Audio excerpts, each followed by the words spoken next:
Nah, tadi Mas Apri bilang baca Bible gimana? Agak goyang-goyang itu yang dimaksud goyang-goyang itu yang seperti apa? Ya kalau baca Bible itu sih ya kayak pemahaman kita itu kayak nggak logis gitu. Itu aja sih. Nggak logis. Nah, yang nggak logis yang di Perjanjian Lama atau di Perjanjian Baru? Atau semuanya? Justru perjanjian lama yang logis, perjanjian baru kagak. Gitu ya. Nih saya baru dengar nih. Orang Kristen nih bilang nih, ya. Perjanjian Lama logis, Perjanjian Baru nggak logis. Nah, boleh cerita nggak Mas, nggak logisnya gimana? Yang nggak logisnya gimana mau dibilang ya? Seperti tadi saya udah sama Mas Kristianto. Iya, iya nih. Om Kristianto nih. Mas Kristianto tadi kita udah cerita. Iya. Memang nggak logisnya di situ. Di Roh Kudusnya gitu loh. Oh, Roh Kudusnya. Ya. Sepertinya ya kalau yang seperti yang udah kita alami ya, kita kan kok Kristen Protestan gitu loh. Dalam Kristen Protestan kan ada itu namanya Roh Kudus turun gitu. Iya. Ya, tapi sama sekali nggak merasakan. Nggak pernah saya rasakan gitu. Iya, nggak merasakan. Jadi Roh Kudusnya di mana gitu loh. Tadi gerejanya apa? Kan karismatik. Iya, karismatik. GPDI kan? GPDI. Kan ada bahasa roh kan harusnya kan? Ya justru itu dia. Nggak pernah merasakan? Nggak pernah merasakan. Oh, berarti nggak pernah dijamah Roh Kudus gitu ya? Ya nggak tahu ntar Roh Kudus ada atau gimana ya, kita nggak tahu sih. Yang penting yang saya tahu ya. Iya. Biasa aja kagak. Tapi sampai saat ini Mas Apri percaya bahwa Yesus itu Tuhan? Kalau itu masih gelembung 50% memang. Oh, 50%. Turun apa naik? Ya, tadinya 100% turun jadi 50%, apa tadinya enggak jadi 50% naik gitu? Ibarat timbangan rata sih. Oh, rata. Rata maksudnya artinya dari dulu sebenarnya Mas Apri nggak percaya sepenuhnya bahwa Yesus itu Tuhan maksudnya. Atau gimana? Kalau percaya ada 50%, terus 50%-nya lagi dia ya seperti ngayal gitu loh. Gimana mau dibilang ya? Ya. Ya kita juga nggak ada niat untuk menyudutkan gitu. Iya. Nggak ada niat untuk ini. Gini Mas Apri, gini ya. Kan di dalam memilih, memeluk dan menjalankan agama dan kepercayaan masing-masing, setiap orang, Mas Apri atau saya itu mempunyai hak yang dijamin oleh Undang-Undang Dasar 1945. Pasal 28, pasal 29. Kita bebas, kita boleh memilih. Nah, dalam memilih itu kan kita boleh memikirkan, ini masuk akal enggak, ini apa misalnya konyol enggak gitu. Kan boleh mikir begitu untuk diri kita pribadi gitu loh. Tapi kan bukan berarti kita menyerang keyakinan orang lain, kan gitu. Nah, kalau boleh saya tanya, Mas Apri, 50%-nya itu kenapa? Yang nggak percaya Yesus yang nggak percaya Yesus Tuhan sebesar 50% itu kenapa? Kalau dalam konsep ketuhanan sih, jangan dulu kita berbicara dengan konsep ketuhanan, kita berbicara dengan Alkitab dulu gitu. Iya. Kalau dalam Alkitab kan kita memang diajar mulai dari kecil nih. Saya kan udah belajar mengenai kasih gitu. Di dalam Alkitab ada yang mengasihi musuh. Iya. Terus yang kedua, siapa yang mencaci maki kita, siapa yang mencela kita, bisa kita doakan supaya beroleh berubah kebaikan gitu kebaikan. Ya. Tapi kan justru nggak logis. Kalau menurut saya sendiri nggak logis. Nah, gitu. saya pengen denger nih, nggak logisnya kenapa? Gitu. Jadi gini, contoh gini. Ya. Langsung kita buat aja contohnya ya. Iya. Masnya sendiri sama saya. Iya. Ya nggak mungkin dong, Mas sudah mencaci saya, mencaci saya, ibaratnya Mas sudah yang buruk-buruk lah dilakukan terhadap saya. Masih saja kita doakan Mas dengan hal yang bagus gitu loh. Oh, kan nggak masuk akal toh. Oh, gitu. Justru kalau dalam Al-Quran pernah saya baca itu konsep kisah itu yang bagus. Pernah baca Quran? Pernah. Wah, keren dong. Konsep kisah itu sudah habis baca Quran, sudah habis belum? Belum sih. Oh, belum. Masih 0,0% aja. 0,0% ya. Karena di kisah yang pernah saya baca sih, nyawa itu diganti dengan nyawa, tangan diganti dengan nyawa. Kan ada itu. Di Perjanjian Lama kan juga gitu. Kalau Perjanjian Lama. Mata diganti mata, gigi diganti gigi, kan gitu. Itulah masapanya. Saya ibaratnya berpikirnya itu, kok iya ya, kenapa nggak logis aja Bible ini gitu loh. Iya. Ya nggak logis loh. Gimana mau dibilang ya, susah sih. Nih, mohon maaf, mungkin saya potong ya. Kalau kita mendoakan orang yang mencaci maki kita, selama kita nggak disakiti secara fisik, secara kita nggak dipersekusi, mungkin masih bisa, Mas. Mungkin masih logis. Ya, contoh gini, Mas. Aku bilang dulu sama Mas. Kita mempunyai saudara perempuan, diperkosa. meninggal. Nah, kalau itu kan sudah fisik. Nah, sudah fisik kan, itu yang nggak logis. Tapi kalau tadi mendoakan orang yang mencaci maki kita doakan itu masih logis. Tapi kalau bilang kasihilah musuhmu, musuh ya, yang artinya sudah melibatkan kontak fisik, merugikan kita, menyakiti kita, terus kita tetap harus mengasihi orang itu, bahkan kita suruh mendoakan, nah itu yang nggak logis. Ya di situnya. Seperti tadi Mas Sapri mau bilang kalau ada kita punya saudara perempuan diperkosa misalnya, dibunuh gitu. Apakah kita mau mendoakan yang membunuh saudara perempuan kita? Nggak mungkin. Nah, itu yang nggak logis. Nah, itu saya setuju, Mas. Ya itu, ya maksud gitu saya ya? juga kayak gitu tadi, Mas. Oke, ya. Jadi kan konsep dalam kasih itu seperti yang udah dibilang dalam Alkitab. Ya. Tapi kan pendeta suka ngomong gini, Mas Sapri. Artinya kasihilah musuhmu itu sebenarnya jangan membalas kejahatan dengan kejahatan, gitu maksudnya. Logis nggak? Nah, berarti kalau ada orang membunuh saudara kita, bukan berarti kita harus membalas membunuh. Kata pendeta begitu. Cuman konsepnya itu aja salah sih, Mas, menurut aku. Cuman kan kalau kita... musuh itu kan seperti berat gitu loh. Ya, ya. Jangan kan dulu mengasihi musuh. Ya. Saya mencuri barang mas ini aja, kayaknya Mas udah benci sama saya. Itu logikanya. Ya, betul. Ya saya kayak gitu. Siapa yang mencuri barang saya? Ya nggak mungkin dong kita doakan lagi yang bagus-bagus sama dia. Berkatilah dia Tuhan, inilah dia Tuhan, lindungilah dia, berikanlah berkat sama dia gitu loh. Padahal udah barang kita dicuri gitu loh. Betul. Yang ada apa? Maaf kata, babi manusia itu kan gitu. Ya. Logikanya memang betul. seperti itu. Ya, jadi saya senang dengan pemikiran Mas Sapri. Berarti Mas Sapri bisa menilai sesuatu ajaran itu harus bisa diterapkan dalam kehidupan nyata, gitu kan? Ya, yang maksud saya harus logis-logisnya. Logis-logis saja. Nah, betul. Jadi, kalau bilang kasihilah musuhmu, pendeta bilang jangan membalas kejahatan dengan kejahatan. Tetapi kalau kita sendiri atau anggota keluarga kita sendiri atau bahkan dalam konteks satu bangsa, ya, disakiti atau dijajah atau dizolimi, ya, artinya ditindas, kan kita punya hak untuk melawan. Artinya bukan kita membalas kejahatan dengan kejahatan itu, terus kalau kita melawan terus kita harus tidak boleh membalas kejahatan tuh bukan berarti terus kita diam aja. Masa kalau negara kita dijajah terus kita diam aja, ambil aja semua gitu kan enggak. Pasti gitu dong. Kalau anggota keluarga kita dibunuh atau dirampok, kan yang bisa kita lakukan kalau kita tidak bisa menangkap si pembunuh atau menangkap si perampok kan kita lapor polisi. Ada polisi yang menjadi penegak hukum gitu kan. Artinya kalau kita lapor berarti kan ada rasa nggak terima dalam hati kita kan. Nggak terima, kenapa nggak terima? Karena kita menuntut keadilan. Ya gitu ya. Jadi kalau misalnya anggota keluarga kita dibunuh, kita pasti lapor dong. Kita nggak lapor malah kita salah gitu, karena itu ada kejahatan gitu. Nah tapi kalau dengan prinsip kasihilah musuhmu, terus kita harus mengasihi pembunuh yang membunuh saudara kita, kan nggak mungkin gitu. Kalau ajaran itu Mas, ditetapkan di dalam pengadilan, mungkin nggak kira-kira? Di dalam pengadilan nih, kasihilah musuhmu gitu. Kosong penjara, Mas. Betul nggak? Betul kan? Iya, masih. Sekarang kalau negara kita dijajah, penjajah datang, kasihlah musuhmu. Gimana? Apa kita kasih semua barang-barang dari sumber daya alam kita gitu ke penjajah? Kan enggak kan? Pasti kita lawan, kita usir kan? Tujuannya kita usir apa? Supaya apa? Ya, supaya kita sejahtera lagi. Supaya ada perdamaian kan? Jangan orang menjajah bangsa lain, kan begitu. Nah, artinya berarti kan gini, Mas. Ini mohon maaf ya, kita kan ngobrol nih ya, kita sharing nih. Waktu zaman Yesus masih hidup, kalau kita baca Bible, bangsanya Yesus bangsa apa? Yahudi kan? Bangsa Yahudi. Bangsa Yahudi waktu itu juga sedang dijajah, Mas. Yang jajah bangsa apa? Romawi kan? Romawi kan, betul kan? Nah, kan Yesus yang nyalib Yesus kan tentara Romawi kan, Mas? Bangsa Yahudi sedang dijajah oleh bangsa Romawi. Nah, sekarang di dalam Bible, yang ditulis berapa puluh tahun setelah nggak ada Yesus, ditulis ya katanya di Romawi, yang nulis orang-orang yang berpendidikan, terus dibaca sama orang-orang Yahudi. Bacanya apa? Kasihilah musuhmu. Nah musuhnya bangsa Yahudi ini siapa?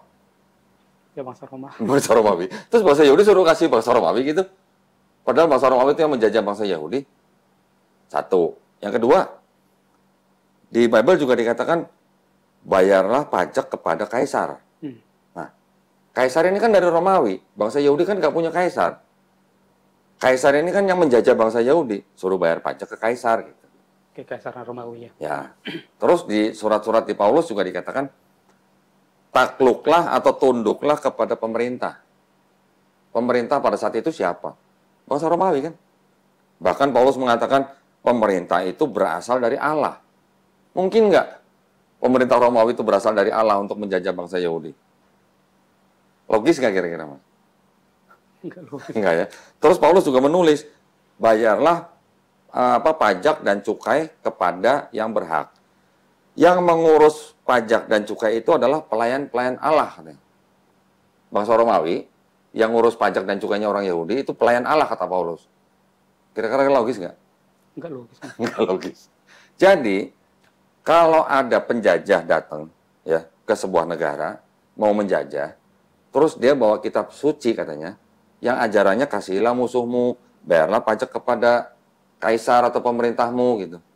Nah, kira-kira berarti ajaran kasihilah musuhmu itu kira-kira bisa nggak disebut itu sebagai ajaran penjajah supaya orang yang dijajah nggak berontak gitu? Bisa nggak begitu? Hah? Karena tulisan-tulisan itu ditulis berapa puluh tahun setelah nggak ada Yesus. Ditulisnya di Romawi oleh orang-orang yang berpendidikan. Yang ngomong siapa? Yang ngomong orang-orang ahli-ahli perjanjian baru sendiri. Bukan saya ngomong gitu. Ada buku-bukunya ada yang ngomong gitu. Jadi kalau bilang kasihilah musuhmu untuk bangsa Yahudi yang saat itu sedang dijajah oleh Romawi, kasihilah musuhmu kan musuhnya orang Yahudi kan Romawi. Berarti kalau suruh mengasihi bangsa Romawi berarti kan nggak boleh berontak kan? Masuk akal nggak, Mas? Omongan saya. Masuk. Bisa diterima sih. Bisa diterima. Ya, jadi itu salah satu ya. Tetapi gini, di dalam konteks beragama, terus konteks berbangsa, kita tidak boleh menjelek-jelekan ajaran agama orang lain. Itu adalah hak masing-masing. Iya. Ya, semuanya dilindungi. Tapi kalau Mas Apri sekarang sudah mulai merasa bahwa ajaran itu tidak logis untuk Mas Apri, nah monggo, tinggal dicari gitu. Silakan gitu. Nah, saya juga mau nanya nih sama Mas Apri ini. Mas Apri kan sudah baca Bible. Sudah baca perjanjian lama, tadi katanya logis. Sudah baca perjanjian baru, nggak logis gitu ya. Terus percaya Yesus Tuhannya tuh 50% gitu ya. Terus di dalam Bible, di PB itu kan diceritakan bahwa Yesus itu kan disalib untuk menebus dosa manusia. Iya. Betul. Masih percaya itu nggak, Mas? Kalau dalam konteksnya kematian ya, kematian sama kebangkitan itu ya bisa-bisa aja diterima gitu loh. Kematian dan kebangkitan. Tapi tujuan daripada kematian dan kebangkitan itu untuk menebus dosa manusia bisa diterima nggak? Kalau masalah itu bisa saja kita terima sih, Mas. Bisa diterima. Bisa saya terima. Nah, Ya masalahnya itu yang janggal itu justru hari kelahirannya gitu loh. oh hari kelahirannya, 25 Desember. 25 Desember. Ya, kenapa hari kelahiran? Kenapa? Semua orang Kristen merayakan hari Natal tanggal 25 Desember, tapi di dalam Alkitab itu nggak pernah ada tertulis Tuhan Yesus lahir tanggal 25. Iya benar. Ya benar ya, memang nggak ada gitu 25 Desember. Jadi yang dirayakan itu apa? Sedangkan yang dalam Alkitab aja nggak ada gitu loh. Ya betul. Ya makanya saya bilang kita ambil sebuah agama gitu loh, ya atau satu agama gitu loh, yang logis saja gitu. Kalau menurut aku itu nggak logis sama sekali. Mulai dari kejadian sampai keluaran itu apalagi perjanjian lama terus Matius sampai Wahyu itu nggak ada, itu 25 Desember lahir Tuhan Yesus. Iya, betul. Udah saya baca toh nggak ada. Ini Mas tahu nih berarti. Berarti Mas tahu nih berarti nggak ada 25 Desember di Bible, ya kan? Ceritanya agak panjang, Mas. Kenapa kok 25 Desember dipakai sebagai hari kelahiran Yesus? Ceritanya mungkin agak panjang. Tapi singkatnya, tanggal 25 Desember itu adalah hari raya kelahiran Dewa Matahari di Romawi. Di Romawi ya, kira-kira di abad 3-4 lah. Itu akhirnya dipakai menjadi hari rayanya kelahiran Yesus karena pengaruh Kaisar Romawi. Pada waktu awal-awal Kristen menjadi agama resmi Romawi. Jadi, yang tadinya orang-orang Romawi itu menyembah Dewa Mitra sebagai Dewa Matahari, yang dirayakan hari lahirnya tanggal 25 Desember, itu diganti, Mas, dengan tanggal lahirnya Yesus. Karena Kristennya mau dijadikan agama resmi Romawi gitu. Makanya orang-orang Romawi yang tadinya kalau 25 Desember itu berpesta pora, merayakan hari lahirnya Dewa Mitra, diganti dengan Yesus. Berontak dong. Tapi Kaisar bilang, oh nggak apa-apa, kamu masih tetap boleh pesta kok. Gitu. Ini cuma ganti aja, cuma ganti yang disembah gitu. Kalau tadinya Dewa Mitra, ini sekarang jadi Yesus gitu. Makanya kalau Mas April lihat foto-foto Yesus atau gambar Yesus, sering lihat nggak kalau di belakang Yesus kepalanya tuh ada lingkaran sinar? Ada di belakang. Ada, pernah lihat? Kebanyakan di Katolik, kalau di Protestan mungkin nggak banyak. Protestan juga ada sih. Ada juga. Nah, kenapa ada lingkaran seperti kayak lingkaran matahari di belakang kepala Yesus? Itulah di matahari itu. Gitu. ya kita juga sharing aja Mas gitu. Iya. Saya juga biar tahu juga gitu. Iya. Nanti gini Mas, omongan saya nanti Mas boleh cek di Google, nanti Mas boleh cek di buku-buku apa. Saya juga punya buku-bukunya nih. Semuanya ada di sini. Jadi saya ngomong ini berdasarkan apa yang ada di buku gitu. Ya. Jadi kalau kita melihat kenapa Yesus di belakang ada kayak lingkaran sinar, yaitu menunjukkan bahwa itulah penggantinya Dewa Mitra. Kalau yang tadinya Dewa Matahari, ini disebutnya sebagai anak Tuhan. Gitu. Gitu. Nah, orang Romawi, orang Yunani, itu kan memang mereka sudah terbiasa dengan menyembah dewa-dewa. Ya kan Mas ya? Di dalam Yunani juga ada tuh yang namanya dewa paling tinggi, namanya siapa? Dewa Zeus namanya. Dewa Zeus menghamili perempuan muda bernama Danai dalam bentuk hujan emas. Akhirnya perempuan ini punya anak namanya Perseus gitu. Jadi Perseus ini 50% manusia, 50% dewa gitu. Yesus di abad keempat, di abad kelima, ya di Konsili Kalsedon tahun 451 Masehi, ditetapkan Yesus punya sifat 100% manusia, 100% Tuhan. Jadi bedanya Yesus sama Perseus apa? Hampir sama kan? Kenapa? Kok bisa mirip-mirip gitu? Ada Perseus, ada Yesus. Belum lagi nanti ada Hercules gitu. Nah, sedangkan agama Kristen ini pada abad itu, abad keempat, itu sedang mau dijadikan agama resminya bangsa Romawi. Jadi, Kaisar Konstantin waktu itu ingin menjadikan atau ingin mengkristenkan orang-orang pagan yang ada di Romawi. Tetapi yang terjadi adalah apa? Konsepnya akhirnya bercampur gitu. Konsep pagan dengan konsep Kristen gitu. Jadi makanya di dalam Kristen sekarang banyak sekali ritual-ritual atau bahkan ibadah mereka itu banyak sekali dipengaruhi oleh budaya pagan. Contoh misalnya Mas, setiap bulan dulu perjamuan kudus kan, dikasih apa? Daging, roti tapi daging. Roti dan anggur, ya kan? Lambang daripada darah dan tubuh Kristus. Yesus. Dibilangnya apa? Ingatlah akan aku, gitu kan? Barang siapa makan tubuh dan minum darahku, dia akan beroleh hidup yang kekal. Kan gitu kan? Yohanes 6 ayat 51 sampai 54. Di Mesir udah ada tuh Mas, ribuan tahun sebelumnya. Dewa Osiris. Tubuh dan darah Dewa Osiris dilambangkan dengan roti dan anggur. Barang siapa makan tubuh dan darah Osiris yang dilambangkan dengan roti dan anggur akan peroleh hidup yang kekal. Kok mirip ya?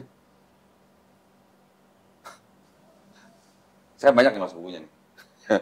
Yang menceritakan kesamaan-kesamaan antara penganut pagan dengan Kristen. Banyak. Itu di daerah-daerah situ, Mas. Di daerah Sumeria, Babilonia, Sumeria, Babilonia atau Mesopotamia, Persia, India, Mesir, Eropa, bahkan Eropa Utara. Rata-rata ribuan tahun sebelum ada Yesus, itu sudah ada penyembahan kepada Tuhan yang disebut dengan triad. Triad itu artinya 3 tapi 1 gitu, Mas. Itu sudah banyak. Jadi pada waktu Kristen timbul, akhirnya yang tadinya disebutnya Bapa, kemudian Anak, akhirnya dicari satu lagi sosok atau pribadi. Siapa? Roh Kudus. Abad pertama sampai abad ketiga, belum ada keputusan Roh Kudus itu Tuhan. Baru di abad keempat Roh Kudus ditetapkan sebagai Tuhan. Atau dipahami sebagai Tuhan. 3 juga, 3 tapi 1, 1 tapi 3 gitu. Apa bedanya dengan triad-triad yang di daerah situ? Dengan dewa-dewanya gitu. Di India ada Trimurti kan? Nah, di Babilonia ada Namrus, Tamrus, Semiramis. Nanti di apa namanya Sumeria ada siapa? Mitra dan segala macam gitulah. Di Persia ada Mitra.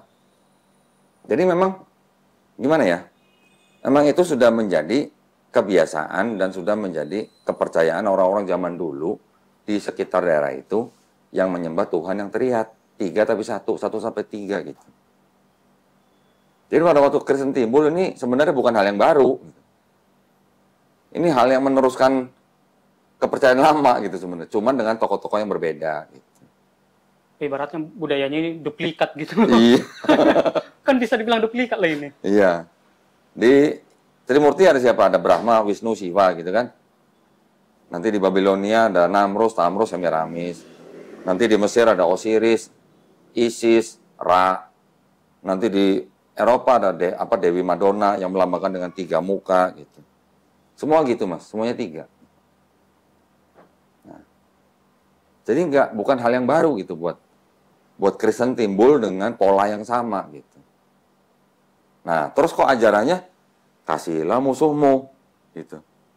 Bayarlah pajak kepada pemerintahmu gitu. Tunduklah kepada pemerintahmu. Kalau pemerintah kita yang resmi, kita yang pilih, benar ya, wajar ya. Tapi kalau pemerintahnya penjajah gimana? Kita suruh tunduk sama penjajah gitu, nggak boleh berontak gitu, nggak boleh ngusir gitu. Kan enggak gitu ya. Datang itu ke Indonesia Mas ajaran dibawa oleh Belanda kan. Belanda datang bawa kapal, bawa meriam, bawa bedil, sambil bawa misionaris. Misionarisnya bilang sama penduduk-penduduk, kasihilah musuhmu gitu. Nah, saya punya nih Mas, Bible nih. Ini namanya apa? The Negro Bible. Bible untuk orang Negro. Siapa Negro yang di sini maksudnya? Orang-orang kulit hitam yang menjadi budak di Amerika Latin di akhir abad ke-19. Dikasih Bible-nya begini. Sekarang kalau di Bible ini, apa bedanya dengan Bible yang standar ini? Ternyata pasalnya di diskon, Mas. Kejadian, Genesis kan? Pasal standar itu 50 pasal. Tinggal 14 pasal. Keluaran, Exodus kan? Dari 40 pasal jadi 2 pasal. Levitikus, Imamat, 27, hilang semua. Dan seterusnya. Ini banyak yang nol tuh. Jadi banyak pasal yang dibuang-buang gitu. Nih, banyak yang nol. Yang belasan, yang puluhan, jadi tinggal berapa? Berapa persen tuh? Ada yang tinggal 15%, ada yang tinggal 50%, ada yang 0%. Tujuannya apa? Begini. Kenapa kok kalau kitab suci kok ayatnya bisa dibongkar pasang gitu? Tujuannya apa? Supaya negronya nggak berontak, budaknya nggak berontak. Pernah lihat ini Mas? Nggak pernah lihat.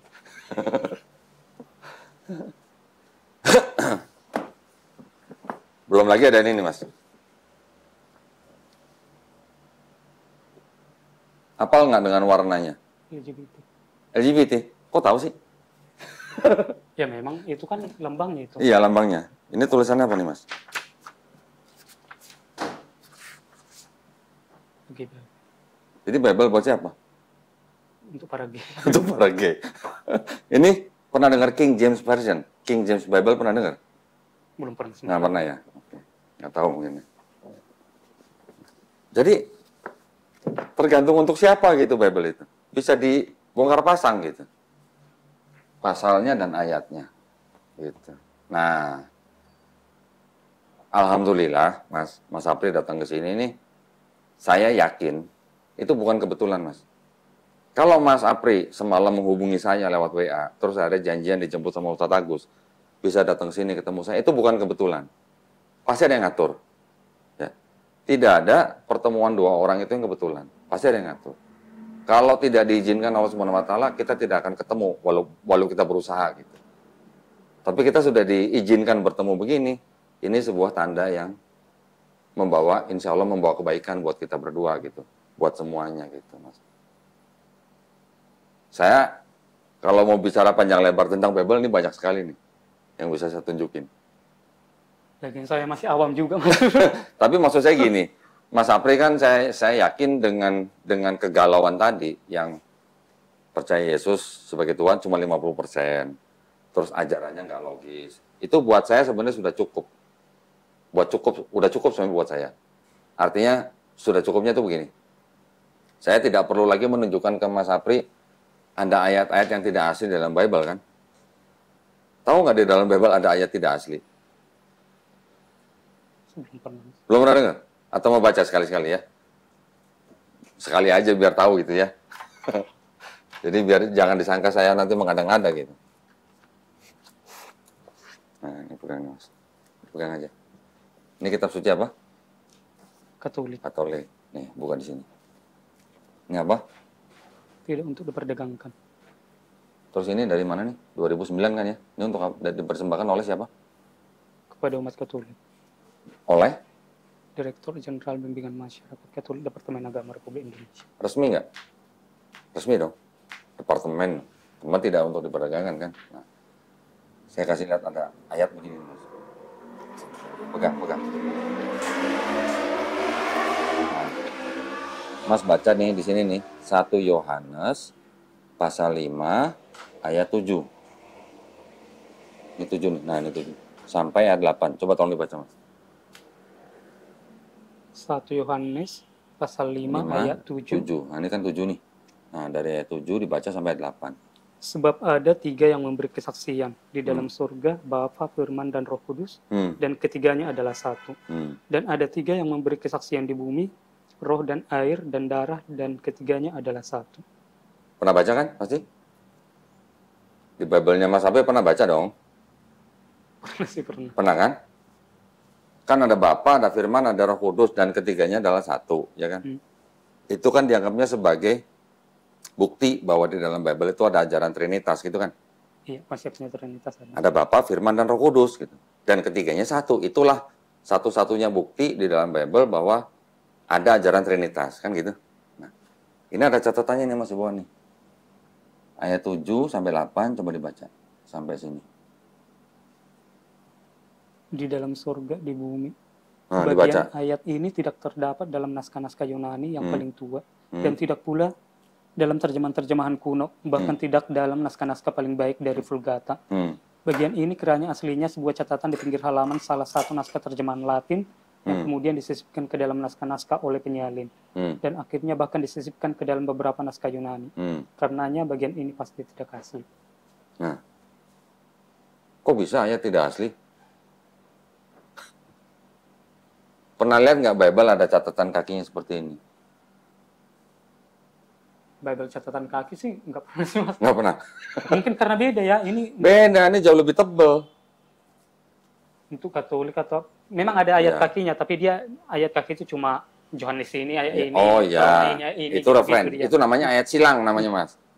Nah, tapi kalau ini ada catatan kakinya, ada catatannya. Ayat ini asalnya apa, dari apa, jadi apa gitu. Dan ini baru salah satu Mas. Masih ada lagi yang lain. Jadi Bible ini mengakui bahwa ada ayat yang tidak asli. Tidak asli itu artinya apa? Tadinya sebuah catatan, kemudian dijadikan menjadi ayat, disisipkan gitu kan. Kalau tidak asli artinya apa? Ada yang tambah, ada yang dikurang-kurangi, itu tidak asli. Nah, kalau tidak asli kata lainnya apa? Apa? Kata lainnya apa kalau tidak asli? Ya tidak resmi gitu. Tidak resmi ya. Nah gitu. Dan ini baru salah satu Mas. Masih banyak yang begitu di sini.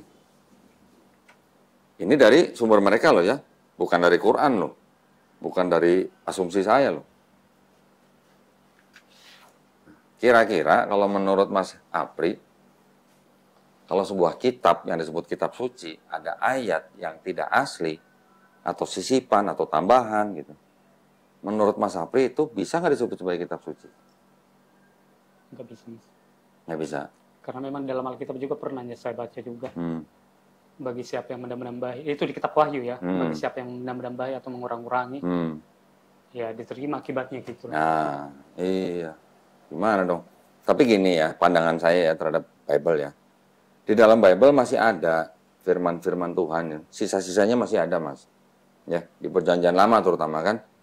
Di Perjanjian Lama kan Nabi Musa mengatakan apa? Shema Israel. Ya. Dengarlah hai bangsa Israel. Tuhan Allah kita, Tuhan itu Esa. Betul kan? Pernah dengar kan? Pernah. Ulangan 6 ayat 4. Adonai Elohenu, Adonai Ehad, gitu kan? Terus kemudian di Perjanjian Baru, Yesus juga ditanya sama orang-orang Yahudi kan, imam-imam Yahudi, apa hukum yang terutama, gitu kan? Yesus jawabnya apa? Sama dengan kalimatnya Nabi Musa. Sama kan? Dengarlah hai Israel, Tuhan Allah, Tuhan itu Esa, gitu. Sama, dalam bahasa Ibrani sama. Itu ada di Markus 12:29. Jadi masih ada kesamaan gitu, Mas. Tetapi di luar daripada itu, juga banyak ajaran-ajaran yang kok tadi Mas Apri bilang gak logis gitu, ya kan? Nah, karena apa? Karena yang menulis itu nggak tahu siapa gitu, Mas. Terutama yang Matius, Markus, Lukas, Yohanes ya. Kalau yang Paulus ada berapa surat kan? Kira-kira 14 surat. Ternyata separuhnya juga bukan Paulus sendiri yang nulis. Ini saya ada nih buku-bukunya nih, yang bilang begitu. Yang nulis ternyata adalah pengikut-pengikut Paulus yang mengikuti pemikiran Paulus. Kenapa bisa disimpulkan bahwa bukan Paulus yang menulis? Yang nulis ini ahli-ahli Perjanjian Baru semua loh, Mas. Ya, karena memang gaya bahasanya beda, perbendaharaan katanya beda, tata bahasanya beda gitu. Jadi dipastikan ini bukan Paulus gitu. Mereka kan meneliti manuskrip-manuskrip yang zaman dulu kan, naskah-naskah zaman dulu kan. Jadi mereka bisa menyimpulkan seperti itu gitu. Jadi dulu kan saya juga Kristen ya. Kita dulu sama-sama lah. Kita hanya mendengar dari pendeta gitu kan. Tapi kita sendiri tidak pernah mendalami sampai ke situ gitu. Jadi kita artinya hanya imani saja gitu. Betul? Iya, Mas ya. Betul ya? Nah, kira-kira nih saya mau nanya nih sama Mas Apri nih. Mas Apri anggap aja nih sampai sekarang kan tadi kan saya tanya masih percaya bahwa Yesus mati di atas kayu salib dan bangkit dari ketiga itu untuk menebus dosa Mas Apri kan? Betul kan? Kira-kira Mas, kalau Mas Apri dikasih kesempatan bisa ngelihat Yesus mau disalib nih. Kira-kira, ini andai kata nih kan. Pada waktu ngelihat Yesus mau disalib, Mas Apri sebagai orang Kristen yang percaya bahwa Mas Apri dosanya sudah ditebus dengan matinya Yesus, ngelihat Yesus mau disalib, kira-kira mau lari seperti murid yang lain, atau mau bantu tentara Romawi nyalib Yesus, atau mau nolong Yesus supaya nggak disalib? Ya kalau kita di situ mau nolong sih, kalau sebenarnya ada gitu loh, kalau benar-benar ada gitu. Mau nolong Yesus supaya nggak disalib kan? Iya. Berarti Mas Apri cinta Yesus kan? Iya dong. Kalau mau nolong Yesus supaya nggak disalib kan berarti Mas Apri cinta dengan Yesus kan? Tapi kalau Mas Apri menolong Yesus supaya nggak disalib, dosanya Mas Apri nggak ditebus dong. Gimana? Karena nggak jadi mati gitu. Karena nggak jadi mati. Betul kan? Iya. Logis nggak pertanyaan saya? Logis, Mas. Logis nggak? Kalau Mas Apri mau dosanya ditebus dengan matinya Yesus di atas kayu salib, Mas Apri harus bantu tentara Romawi nyalib Yesus supaya mati. Kan gitu. Kalau dia nggak mati, dosa kita nggak ditebus kan gitu. Tapi tadi Mas saya nggak arahkan, nggak apa. Mas Apri bilang nolong Yesus supaya nggak disalib. Berarti Mas Apri kan sebenarnya cinta dengan Yesus. Betul? Logis nggak? Bukan saya. Logis itu. Cuman nggak logisnya di situ aja. Kalau kita tolong nggak jadi ditebus. Nah, itu. Tapi kalau kita tolong ya justru sama aja nggak ditebus gitu loh. Iya. Jadi pemikiran itu Mas kayak maju kena mundur kena dong. Nah, sekarang saya mau nanya lagi nih sama Sapri.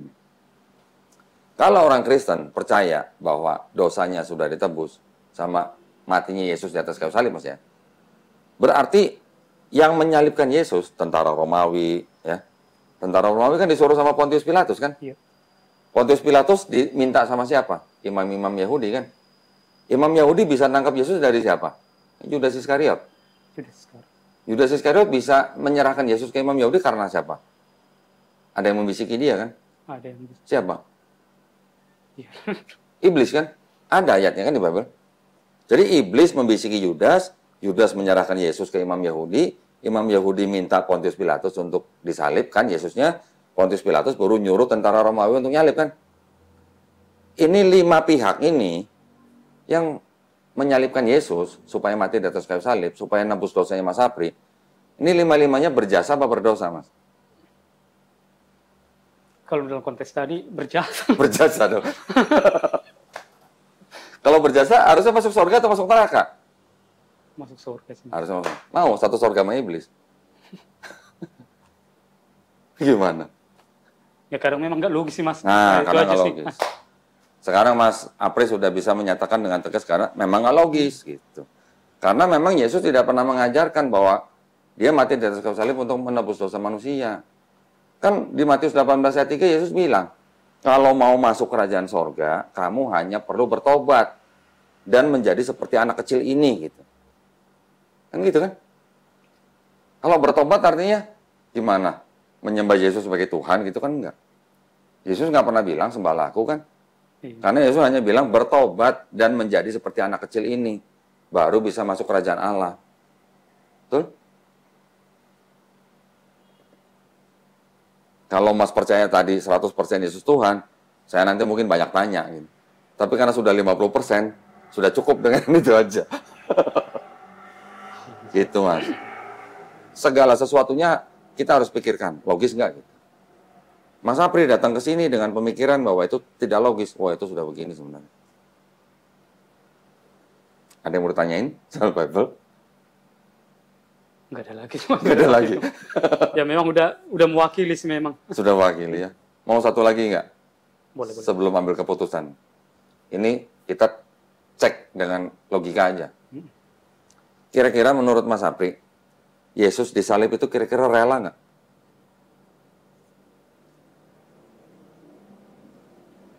Pertama, dia pernah nyuruh murid-murid jual jubah, beli pedang.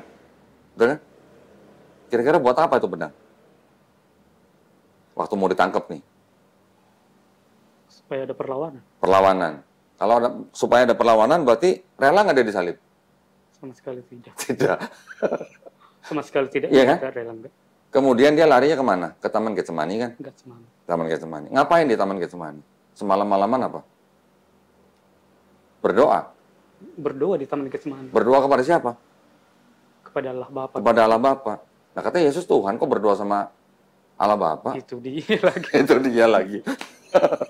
Karena memang dalam Yohanes 3:16 juga ada bilang kayak gitu. Iya, ya. Karena begitu besar kasih Allah akan dunia ini sehingga ia telah mengaruniakan anaknya. Iya, Gitu.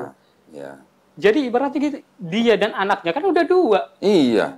Jadi yang Allah itu mana gitu. Nah, terus mau dijadikan satu kan? Belum lagi darah kudus kan? Nah, ini kedua ya tadi ya, di Taman Getsemani. Artinya dia berdoa kepada Tuhan. Tuhannya dia. Berarti, apa namanya, dia kan apa minta tolong. Berarti, Kan dia minta tolongnya gini. Jikalau bisa, lalukanlah cawan ini daripadaku. Pernah dengar kan? Jikalau bisa, lalukanlah cawan ini daripadaku. Itu artinya rela nggak disalib? enggak rela. Nggak rela. Walaupun pada akhirnya dia bilang, tetapi bukan kehendakku yang terjadi, tapi kehendakmu yang terjadi. Itu berarti kan artinya Yesus pasrah. Betul ya? Terus kemudian dia ketakutan malam itu di Taman Getsemani. Di Lukas disebutkan bahwa keringatnya seperti titik-titik darah. Berarti kalau dia ketakutan, dia rela nggak disalib, Mas? Enggak rela. Nggak rela. Ya kan? Terus pada waktu dia ditangkap, terus dia diadili di depan imam besar, penjaga imam besar menampar dia. Dia bilang, saya salah apa? Kok ditampar gitu? Kalau saya salah, tolong tunjukkan gitu. Lah kan Yesus ngajarin muridnya apa? Ditampar pipi kanan, kasih pipi kiri. Lah kok giliran dia ditampar sendiri, kok dia protes? Logis nggak? Berarti itu artinya Yesus rela nggak disalib? Enggak rela. Tidak rela. Terus pada waktu dia di atas kayu salib, dia kan teriak, Eli, Eli, lama sabatani. Artinya Allahku, Allahku, mengapa kau meninggalkan aku? Rela nggak kira-kira kalau teriak begitu? Ya memang enggak rela. Nggak rela. Ada teks yang lain yang bilang mengatakan bahwa ampunilah mereka karena mereka tidak tahu apa yang mereka lakukan. Ada yang begitu. Tapi ada Eli, Eli, lama sabataninya gitu. Itu kan sebuah indikasi bahwa dia nggak rela disalib. Kan gitu ya. Jadi dari situ aja kita bisa berpikir, berarti sebenarnya kan Yesus itu dibunuh gitu. Ya kan? Bukan datang untuk menyerahkan diri untuk disalib untuk menebus dosa gitu loh. Nah sekarang kalau memang Yesus itu Tuhan, ya Mas ya, kalau memang dia Tuhan, terus sebelum dia turun ke bumi, dia kira-kira dia tahu nggak dia bakal mati di atas kayu salib? Kan Tuhan nih, dia mau menebus dosa manusia nih. Kira-kira dia tahu nggak dia bakal mati di atas kayu salib? Kalau dalam Alkitab dibilang dia tahu sih. Di Alkitab nggak disebut, tapi ini kita dengan logika aja. Kalau memang dia Tuhan, dia mau turun ke bumi, menebus dosa manusia dengan cara mati di atas kayu salib, dia udah tahu belum harusnya? Kan Tuhan. Karena dia sendiri yang menyerahkan dirinya, dia. Kan Harusnya tahu dong. ya tahu. Harusnya tahu kan. Tetapi bisa nggak saya bilang bahwa misinya dia datang ke bumi itu untuk bunuh diri? Enggak sih. Walaupun bangkit dari ketiga, kalau dia tahu dia bakal mati, bisa nggak tindakan itu saya sebut bunuh diri? Karena tindakan dia kan menghilangkan nyawa sendiri. Tindakannya memang bunuh diri di situ. Tindakannya bunuh diri, walaupun motivasinya beda. Motivasinya bukan stres atau apa, tapi untuk mengorbankan diri ya. Tapi tindakannya itu kan bisa disebut sebagai tindakan bunuh diri. Kan gitu. Selagi pula kalau Yesus itu memang benar-benar Tuhan, masa Tuhan nggak tahu hari kiamat? Ya kan? Kan dia ditanya, kapan hari itu gitu kan? Kan dia bilang, yang tahu hanya Bapa. Anak tidak tahu, malaikat pun tidak tahu. Kalau Tuhan masa nggak mengetahui gitu? Maksud saya gitu. Dan kalau memang dia, memang benar-benar dia berniat datang untuk menebus dosa manusia, kan dia tinggal menyerahkan diri ke imam Yahudi. Kenapa harus ngumpet-ngumpet di Taman Getsemani kan? Iya. Logis nggak omongan saya? Iya, mas. Hah? Mas mau nolong saudaranya nih. Ya udah tinggal datang, serahin diri, mau nolong gitu. Kenapa harus ngumpet-ngumpet gitu? Harus tangkap dulu gitu. Harus gini dulu. Seperti drama gitu, Mas. Iya, Mas. Gitu loh, maksud saya. Kalau kita teliti lagi, sebenarnya ajaran bahwa Yesus mati di atas kayu salib untuk menebus dosa manusia itu kan adanya setelah Yesus nggak ada. Yang mengajarkan orang-orang yang setelah nggak ada Yesus gitu. Itu Paulus gitu. Bahkan Paulus bilang buat orang-orang yang tidak hidup di bawah hukum Taurat. Orang-orang goyim yang non Yahudi maksudnya. Kalau kalian sunat, kematian Yesus di atas kayu salib itu nggak ada gunanya buat kamu gitu. Sampai begitu ngomong. Gimana? Padahal Yesus sunat. Yesus mati dikafanin. Yesus doanya sujud. Yang sekarang terjadi apa? Mas di gereja doanya sujud nggak? Nggak? Atau sujud? Sujud sih, Mas. Hah? Sujud juga sih. Sujud? Emang di GBDI ada sujud gitu? Ya itulah tadi yang kita berbicara apa namanya? Roh Kudus itu kan di GPD kan ada itu kebaktian 10 malam itu. Ya sujud juga. Ada sujudnya. Tapi itu aja momennya. Gitu. Itu malam kan. Kalau kebaktian hari Minggu sujud nggak? Kalau sujud enggak, justru bergirang. Malah joget-joget gitu kan. Kalau orang Kristen mati di kafanin atau masuk peti, Mas? Masuk peti. Masuk peti. Yesus di kafanin kan matinya kan. Nah sekarang umat beragama apa yang mati di kafanin? Yang penting bukan Kristen. Sekarang menurut Mas Sapri, umat beragama apa yang sekarang Mas Sapri tahu yang kalau mati di kafanin? Orang Islam. Orang Islam. Orang Islam juga kalau doa, sholat, sujud kan? Yesus kira-kira pernah makan babi nggak Mas? Kalau di Bible? Nggak pernah. Umat beragama apa yang nggak makan babi? Muslim. Muslim. Ya kan? Jadi, yang ngikutin Yesus siapa kalau gitu? Kristen atau Muslim? Yesus puasa, Mas. Yang puasa siapa sekarang? Muslim atau Kristen? Puasa full 1 bulan maksudnya ya? Muslim. Gimana dong? Kenapa kalau memang Kristen mengaku sebagai pengikut Yesus, kenapa nggak ngikutin gitu loh? Kenapa berubah semua gitu? mati masuk peti, doanya cingkrak-cingkrak, nggak ngikutin hari Sabat gitu, malah hari Minggu gitu, ya kan? Terus babi dimakan gitu kan? Saya juga dulu makan babi, ya. Kenapa nggak mengikuti gitu loh Yesusnya? Kenapa yang mengikuti malah Islam gitu loh Mas? Berarti ada kemungkinan nggak bahwa sebenarnya Yesus itu sebenarnya Muslim? Kita yang ngikutin dia gitu. Buktinya masih ada, masih kita praktekkan sampai sekarang. Kita sholatnya sujud, kita nggak boleh makan babi, kita mati dikafanin, kita berpuasa, gitu kan? Ada semua kan di Bible kan? Jadi ada kemungkinan nggak tuh Yesus sebenarnya Muslim? Iya juga sih. Nah, kan Mas Apri semalam kan bilang, Mas Apri pengen nanya-nanya soal Islam, ya kan? Iya. Nah, Islam itu artinya sebenarnya adalah berserah diri, Mas. Ya, berserah diri, damai, selamat, patuh, taat, tunduk kepada siapa? Kepada Sang Pencipta aja. Hanya kepada Sang Pencipta. Gitu. Itu artinya Islam tuh, Mas. Nah, Islam. Kalau orangnya disebut Muslim. Gitu. Ya, Muslim orang yang berislam gitu, Mas. Jadi kalau Muslim adalah orang yang berislam atau dengan kata lain orang yang berserah diri kepada siapa? Kepada Sang Pencipta. Gitu. Pencipta ada berapa? Cuma satu. Jadi Muslim adalah orang yang berserah diri kepada kehendak Sang Pencipta. Gitu. Tetapi di dalam Islam itu kan ada syariat-syariat. Ya. Pada zaman Nabi Adam sampai Nabi Abraham alaihissalam, mungkin syariatnya bagaimana. Nanti pada waktu Nabi Musa alaihissalam diturunkan syariat nih, namanya Taurat. Gitu kan? Pada zaman Nabi Daud diturunkan lagi syariat, namanya Zabur atau Mazmur. Ya. Pada zaman Nabi Isa atau Yesus diturunkan syariat lagi, namanya Injil. Nah, itu semuanya adalah syariat-syariat pada zaman itu untuk bangsa Israel. Hanya untuk bangsa Israel kan? Apakah untuk seluruh dunia? Enggak. Kan Yesus bilang di Bible juga kan, aku diutus hanya untuk domba-domba yang tersesat dari bangsa Israel.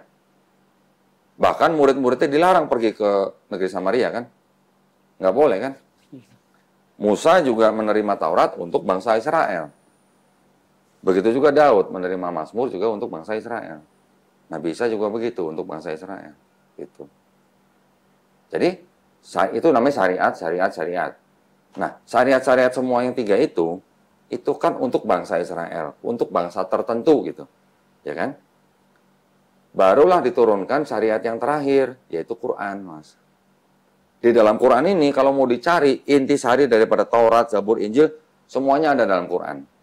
Intisarinya ya. Misalnya contoh apa? 10 perintah Allah. Ada. Kalau kita mau cari dalam Quran ada 10 perintah Allahnya. Di dalam Injil ada, di dalam Zabur ada. Intisari tapi ya nggak semua ya. Jadi Quran ini bukan Taurat, Zabur, Injil jadiin satu ditambah menjadi Quran, bukan. Tapi intisari ada di dalam Quran ditambah dengan syariat yang baru gitu, Mas. Tapi kalau kita perhatiin, Mas, ya. Nabi Musa pada waktu mau masuk kemah perjanjian, dia membasuh kakinya, membasuh tangannya. Membasuh artinya apa? Cuci kan? Kalau orang Islam sebutnya apa? Wudu. Orang Islam yang berwudu, mau ke masjid atau mau ke sholat. Syariat, ini juga syariat. Ada kesamaan gitu, Mas. Ya. Nabi Daud sujud. Nabi Isa sujud. Puasa, ada zakat, perpuluhan bayar kan? Berapa persen? Lupa. Tapi perpuluhan ada sih. Ada kan? Nah, ya maksud saya, kalau perpuluhan itu kita sebut dengan kurang lebih seperti zakat. Mirip lah, tapi walaupun tidak sama persis, tapi mirip zakat gitu lah ya. Jadi dari bangsa Israel sudah ada perpuluhan, sudah ada wudhu, sudah ada sholat sebenarnya. Mirip-mirip. Di Quran ada semua, Mas. Di Islam ada semua. Ada sholat, ada puasa, ada zakat. Bahkan haji di dalam tradisi bangsa Israel, itu juga sebenarnya ada yang namanya haji. Ada kata-kata dalam bahasa Ibrani itu hajj, itu artinya ziarah. Itu ada juga sebenarnya. Cuman itu bukti-bukti sejarahnya kita harus buka. Tapi kalau diperhatikan, ada. Mas Apri pernah dengar mertuanya Musa siapa? Lupa kali ya. Namanya Yitro. Ya. Musa setelah dia membunuh seorang Mesir, dia lari ke Midian kan? Midian itu adanya di mana? Di Arab bagian utara, Mas. Terus akhirnya dia menikahi seorang anak imam besar, yaitu yang bernama Yitro, dinikahi oleh Nabi Musa, tetapi dia harus bekerja untuk mertuanya selama 8 tahun. Itu di Bible ada. Imam besar ini di Arab, Mas. Kira-kira, kan Mekah di Arab kan? Kira-kira imam ini pergi haji nggak? Dia imam loh. Dia juga mengikuti ajaran Nabi Abraham. Berarti di Mekah, kalau dia di Arab Utara, dia pasti berhaji nggak? Berhaji. Kalau dia punya menantu, kira-kira di bawah nggak berhaji? Logika aja, logika gitu. Selama 8 tahun, Musa kerja dengan seorang imam di Arab, yang juga keturunan Nabi Abraham, dari istri-istri yang lain, pasti berhaji. Gitu. Itu yang menunjukkan bahwa sebenarnya dari Abraham sampai Musa, Daud, Isa, itu sebenarnya ajarannya tuh sama sebenarnya. Waktunya sama tuh, artinya sama tuh bukan sama persis detail semuanya enggak, tetapi ada kesamaan gitu loh. Ya, ada wudhu, ada sholat, ada zakat, ada puasa, semuanya ada. Nah, itulah yang disempurnakan dalam Islam, Mas. Nah, satu lagi yang sama apa? Pesannya. Dari Nabi Adam, ya, Nabi Nuh, Nabi Abraham, Nabi Musa, Nabi Daud, Nabi Sulaiman, Nabi Isa, dan semua nabi-nabi. Semua pesannya sama nggak kira-kira? Pesannya apa mereka? Hanya ada satu pencipta kan? Hanya ada satu Tuhan. Kan gitu. Kan tadi kan Nabi Musa memberikan pesan apa? Shema Israel, Adonai Elohenu, Adonai Ehad. Di Islam pesannya apa? Qul huwallahu ahad. Adonai Elohenu, Adonai Ehad. Qul huwallahu ahad. Kok mirip ya? Ehad sama ahad ya? Ehad, ahad, sama. Esa gitu. Jadi ada kesamaan pesan gitu, Mas. Pesan itu juga sama di dalam Islam. Di dalam Islam juga mengatakan apa? La ilaha illallah. Tidak ada Tuhan selain Allah. Jadi kalau kita mau perhatikan, dari Nabi Muhammad SAW, Nabi Isa mundur sampai ke Nabi Adam semua, pesannya sama semua. Hanya syariatnya yang berbeda-beda gitu, Mas. Kalau syariat berbeda-beda itu artinya mungkin dulu zakat atau perpuluhan berapa persen, sekarang disempurnakan jadi berapa persen. Dulu mungkin sholat berapa rakaat, sekarang disempurnakan dengan berapa rakaat, tergantung waktunya. Dulu mungkin puasa berapa hari, sekarang jadi 1 bulan gitu. Kira-kira gitulah. Ya. Paham ya? Paham. Di dalam Bible sebutin banyak banget kemiripan-kemiripan yang sekarang dilakukan oleh umat Islam, Mas. Jadi kalau kita nyebut mereka semuanya adalah Muslim, boleh nggak?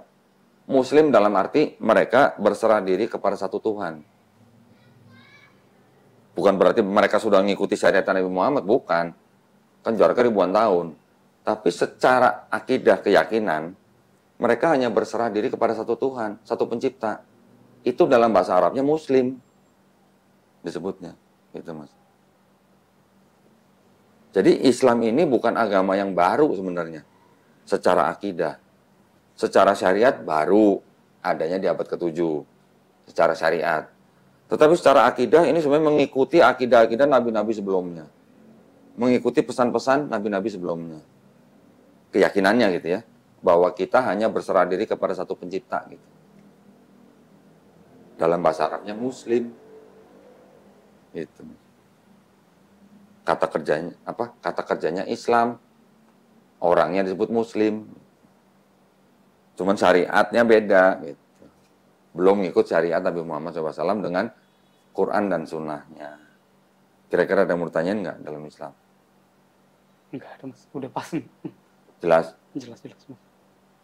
Alhamdulillah ya. Nggak butuh berapa jam kalau gitu dong. Jadi Mas Apri percaya bahwa pencipta itu cuma satu? Dari Esa. dulu percaya memang. Dari dulu percaya. Alhamdulillah. Nah, Memang cuma satu pencipta sih. oke. Sekarang Mas Apri percaya bahwa Yesus itu hanya nabi, bukan Tuhan.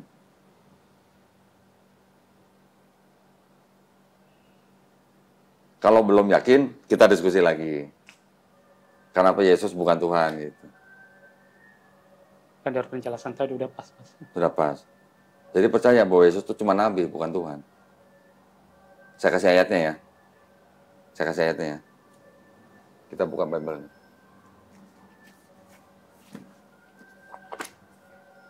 Tanpa dogma nih ya, tanpa dogma.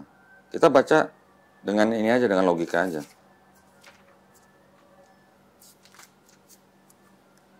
17 ayat 3, Mas. Yohanes 17 ayat 3. Baca aja, Pak. Inilah hidup yang kekal, yaitu bahwa mereka mengenal Engkau satu-satunya Allah yang benar dan mengenal Yesus Kristus yang telah Engkau utus. Hidup kekal artinya apa, Mas? Selama-lamanya. Akhirat kan? Satu-satunya Allah yang benar. Itu siapa? Maksudnya Engkau itu siapa?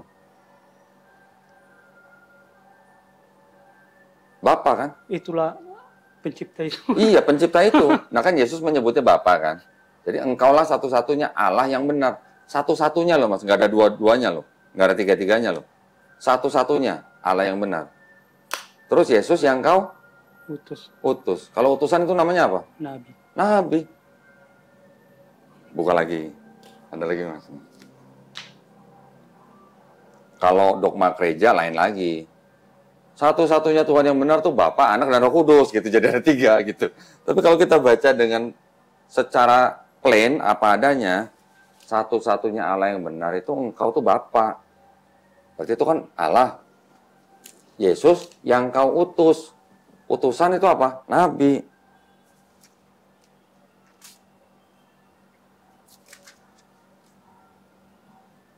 Ayat 16 Mas.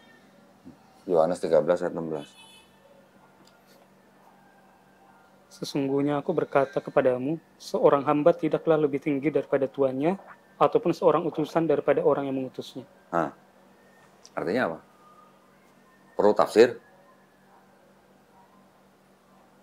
Ya berarti Yesus nggak lebih dari sang pencipta itu aja sih. Ya udah kan, simpel kan? Simpel nggak? Simpel sih Mas. Ya. Saya kasih lagi. Kira-kira kalau Yesus Tuhan, kalau Tuhan, kira-kira punya Tuhan nggak?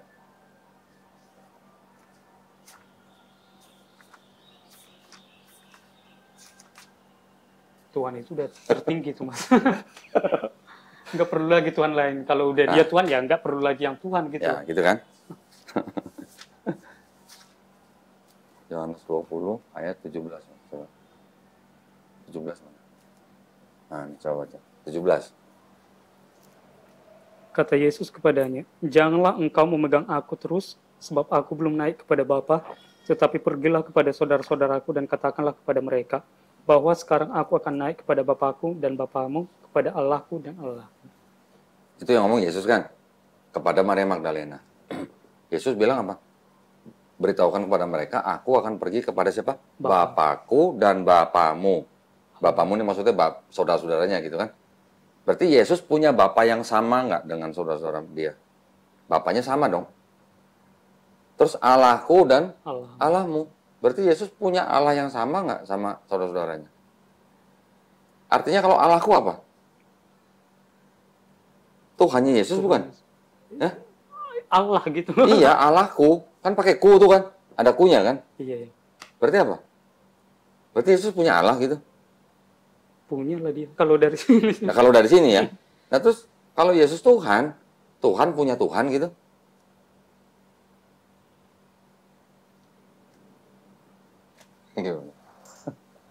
Oke, mungkin istilah Allah itu kurang tepat sebenarnya. Banyak yang protes. Yang tepat itu sebenarnya Tuhanku dan Tuhanmu. Itu yang tepat ya. Saya punya mobil. Kalau saya nyebut itu mobilku gitu, berarti itu mobil itu punya siapa? Punya saya kan? Nah, kalau Yesus bilang Tuhanku, berarti Yesus punya Tuhan dong. Iya. Menyatakan punyaan gitu. Nah, Bapakku dan Bapamu, Tuhanku dan Tuhanmu. Berarti Tuhan Yesus dan Tuhan saudara sama. Bukan begitu? Iya Mas. Kira-kira Tuhan punya Tuhan nggak? Kalau Tuhan nggak punya Tuhan. Nah, kalau Tuhan nggak punya Tuhan berarti udah jelas kan? Berarti udah jelas bahwa Yesus bukan Tuhan. Kan gitu? Pastinya. Iya Mas. Yakin? Iya Mas. Kalau ada yang belum yakin, coba kita diskusi lagi. Apa yang belum yakin kira-kira? Sebenarnya udah sih Mas, udah Udah yakin? yakin sih. Mas. Nah udah berarti Mas Apri kan sudah yakin bahwa Allah itu adalah Esa. Ya kan? Sudah yakin. Sudah yakin bahwa Yesus itu bukan Tuhan, dia hanya seorang nabi gitu. Karena dia disebut utusan gitu. Sudah yakin. Nah, sekarang Mas Apri yakin nggak bahwa Nabi Muhammad SAW itu adalah seorang nabi? Utusan Allah gitu. Belum. Apa Mas? Nabi Muhammad. Belum mengenal. Kalau ke situ belum kenal. Belum kenal. Belum tahu Oke. apa-apa itu. Oke, nah nanti gini, saya mungkin ceritakan hanya sedikit aja ya. Nanti Mas Apri bisa belajar lebih jauh lagi tentang kehidupan sang Nabi kita, Nabi Muhammad SAW. Nabi Muhammad SAW itu kalau dirunut-runut, ya, dirunut-runut itu sebenarnya adalah keturunan daripada Nabi Ismail alaihissalam. Nabi Ismail itu kan anak pertama daripada Nabi Abraham alaihissalam kan. Nabi Abraham kan punya anak Nabi Ismail dan Nabi Ishak, ya kan? Nabi Ismail ini kan dia diusir sama Abraham nih, katanya nih, dengan ibunya kan bernama Hagar kan, atau Hajar dalam Islam. Setelah itu kan mereka mengembara dan akhirnya tinggal di Beersheba sampai kemudian setelah besar baru tinggal di Paran, gitu. Pegunungan Paran gitu. Kalau kita cek di sejarah, di geografi dan segala macam, yang sudah berubah gitu, ya penyebutannya, pegunungan Paran itu sebenarnya di Arab Mas. Gitu. Nah, bertemu dengan orang-orang asli suku Arab, berasimilasi, akhirnya keturunannya sampai kepada Nabi Muhammad SAW. Nabi Muhammad SAW ini disebutkan bahwa dia adalah seorang yang ummi. Ummi artinya tidak bisa baca tulis Mas. Ya, karena memang di negara Arab itu tidak terbiasa dengan tradisi baca tulis. Mereka terbiasanya dengan bahasa syair gitu. Ya, orang-orang Arab itu memang sudah terbiasa dengan syair. Jadi mereka mikirin apa, bikin syair. Mikir apa, bikin syair. Lihat danau, bikin syair gitu.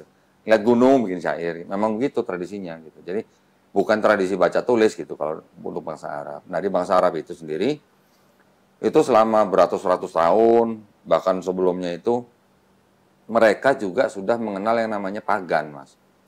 Yang tadi saya bilang, tiga Tuhan tapi satu Tuhan tapi tiga. Dari daerah yang tadi saya sebutin, bangsa Arab juga mengenal. Dari mana?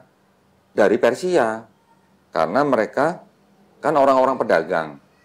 Mereka mengambil barang dari negara lain, dijual di Arab gitu ya. Bawa souvenir gitu, ada yang bawa souvenir gitu ke Mekah. Namanya Amr bin Luhai lah, saya sebutin aja namanya. Dia berdagang ke Syam, dia pulang bawa souvenir. Souvenir apa? Patung gitu. Dia melihat orang sana menyembah patung itu gitu. Artinya sebenarnya orang Arab sendiri sebenarnya tahu gitu bahwa pencipta itu namanya Allah gitu. Cuman karena ada patung-patung yang disembah yang dianggap sebagai perantara kepada Tuhan Sang Pencipta, jadi mereka terbiasa dengan menyembah perantaranya, minta tolongnya lewat perantara itu gitu. Bawa satu patung, yang lain nyusul, nambah-nambah. Jadi Mekah itu, Ka'bah yang di Mekah itu, akhirnya dikelilingi dengan patung-patung berhala yang berasal dari daerah-daerah yang tadi saya sebutin itu. Jadi orang Arab sudah terbiasa dengan menyembah pagan. Setelah Nabi Muhammad lahir, kemudian setelah dia berumur 40 tahun, barulah dia mendapatkan wahyu. Nah, wahyu ini diturunkan melalui malaikat Jibril alaihissalam. Malaikat Jibril ini adalah malaikat penyampai wahyu. Di dalam tradisi Yahudi juga mereka mengenal malaikat Gabriel. Di Kristen juga mengenal malaikat Gabriel. Sama, sosoknya sama. Gitu. setelah menerima wahyu, barulah Nabi Muhammad berdakwah kepada bangsanya sendiri yang di Arab itu. Karena mereka selalu menyekutukan pencipta gitu. Nah, Nabi Muhammad akhirnya mendapatkan pengikut, pertama dari saudara-saudara orang dekat, akhirnya kelompok ini makin besar, dipersekusi sama penguasa-penguasa Arab. Penguasa Arab ini sebenarnya juga saudara-saudaranya sendiri gitu. Paman-pamannya sendiri gitu sebenarnya. Akhirnya karena dipersekusi, mereka mengungsi. Awalnya ada yang mengungsi ke Habasyah, ke Ethiopia. Terus akhirnya karena terus dipersekusi, akhirnya Nabi hijrah ke Madinah. Dari Mekah ke Madinah. Gitu ya. Sebagian sudah hijrah duluan. Nah, setelah Nabi hijrah ke Madinah ini, inilah baru Nabi Muhammad SAW itu mempunyai pengikut yang cukup besar. Ya. Jadi mungkin bisa dikatakan dalam satu Madinah itu, selain Yahudi dan Kristen, semuanya sudah Islam gitulah. Jadi sudah punya kekuatan, akhirnya berperang sama saudara-saudaranya sendiri dari Mekah gitu Mas. Nanti ada perang Uhud, ada perang macam-macam, ada beberapa kali perang. Sampai akhirnya Mekah ini ditaklukkan atau ditundukkan oleh Nabi Muhammad dan pengikut-pengikutnya dari Mekah. Itu ya peristiwa yang disebut dengan Fatu Mekah. Yang sebelumnya ditandai dengan perjanjian ini itulah ada ya.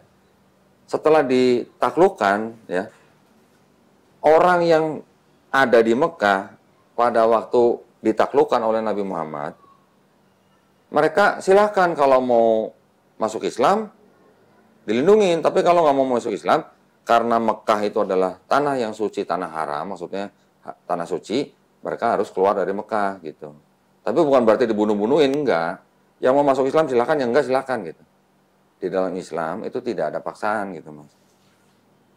Orang-orang Yahudi dan orang-orang Nasrani yang tinggal di Arab Saudi yang tidak mau masuk Islam tidak dibunuh, mereka hanya perlu membayar jizyah namanya. Itu kalau menerapkan hukum Islam. Kalau di Indonesia enggak, ya kan?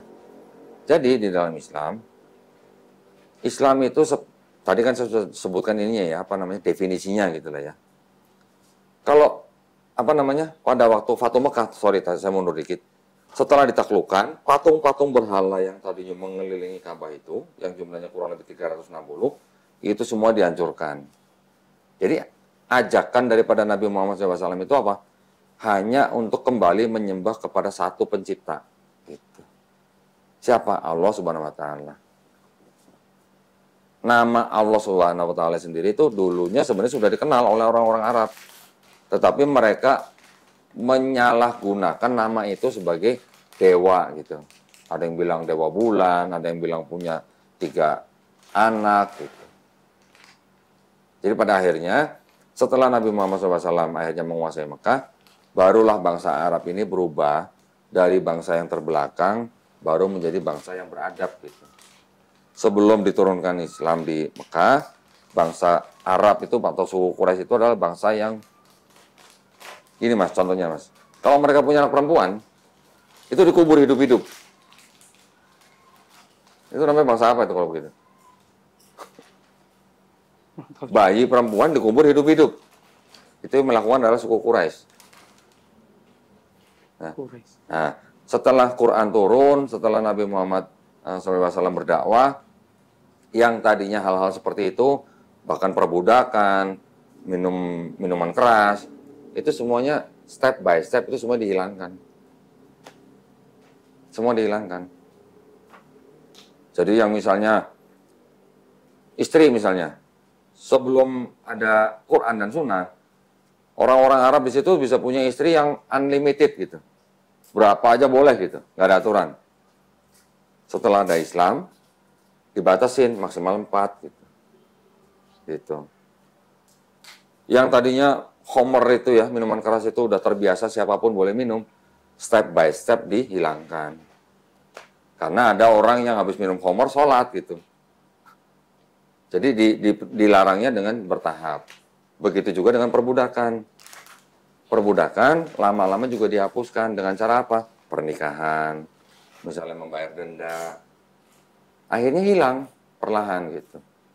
Tapi Kristen gimana? Sampai abad 19 sampai abad 20 masih mempraktekkan perbudakan di Amerika sana. Ya kan? Islam ini yang membawa bangsa Arab dari masa yang disebut masa jahiliyah menjadi masa yang beradab, dan berakhlak gitu. Nah, Quran ini, apakah Quran ini karangan Nabi Muhammad? Kan banyak pertanyaan begitu kan? Apakah Quran ini tulisan Nabi Muhammad sendiri gitu, karangan gitu? Ternyata enggak. Kita bisa buktikan bagaimana caranya. Kita tahu lah ya, ilmu pengetahuan tahu ya. Ya kan? Di dalam Quran, ini kalau tradisi di dalam Islam kan, Quran itu adalah wahyu yang diturunkan Allah Subhanahu Wa Taala kepada Nabi Muhammad SAW melalui malaikat Jibril alaihissalam. Ya. Setelah diturunkan, di dalam Quran itu banyak ayat-ayat yang berhubungan dengan ilmu pengetahuan, Mas. Ya, contoh, kalau kita mendaki gunung, ya, pernah mendaki gunung? Pernah? Pernah. Kalau kita mendaki gunung makin tinggi, udaranya makin tipis atau makin tebal? Udaranya. Kalau makin tinggi makin kuat kan, anginnya kencang. Anginnya, tapi oksigennya makin sedikit O2-nya. Semakin sedikit. Berarti kalau makin tinggi kita ke atas, kita makin susah bernapas atau makin mudah bernapas? Asma ya. Makin susah bernapas ya. Nah, di dalam Al-Quran sudah disebutkan di dalam surat Al-An'am ayat 125. Jika Allah mengendaki seseorang mendapatkan sebuah hidayah, Allah akan menjadikan dadanya lapang untuk menerima Islam. Tetapi kalau Allah mau membiarkan dia dalam kesesatan, Allah akan menjadikan dadanya sesak dan sempit seperti mendaki langit. Bayangin Mas, ini ayat turun di abad ke-7 ya. Sekarang kita abad ke berapa nih? 21 kan?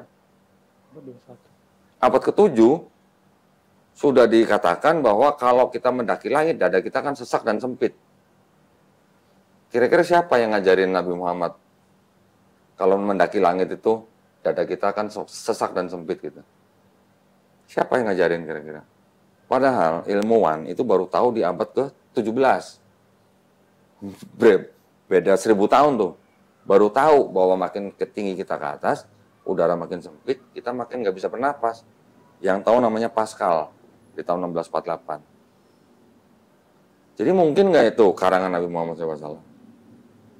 Apakah Nabi pernah terbang, istilahnya naik gunung yang tingginya ribuan meter gitu sampai dadanya sempit? Sepertinya saya belum pernah baca gitu. Artinya di dalam ayat itu nggak mungkin karangan manusia pada zaman itu gitu. Karena pada zaman itu orang tidak ada yang mendaki langit sampai ribuan meter gitu. Kok baru ketawanya sekarang gitu? Pernah dengar Big Bang Mas? Pernah dengar? Teori penciptaan alam semesta. Di dalam Quran udah disebutin Mas. Pada mulanya kami menciptakan langit dan bumi bersatu, kemudian kita pisahkan. Siapa yang ngajarin Nabi Muhammad teori Big Bang? Abad 7 tuh Mas. Abad 7 tuh. Big Bang kapan dikeluarkan oleh ilmuwan? Baru 50 tahun yang lalu. Ya kan? Ini adalah kita mau pakai standar gitu. Kan pertanyaan kita, apakah mungkin Al-Quran ini dikarang oleh seorang manusia gitu? Ya kan?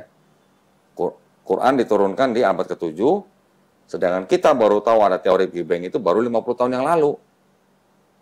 Dari mana ceritanya orang yang tidak bisa baca tulis, yang hidup di abad ke-7, kok bisa tahu alam semesta ini diciptakan dulunya satu, kemudian dipisahkan?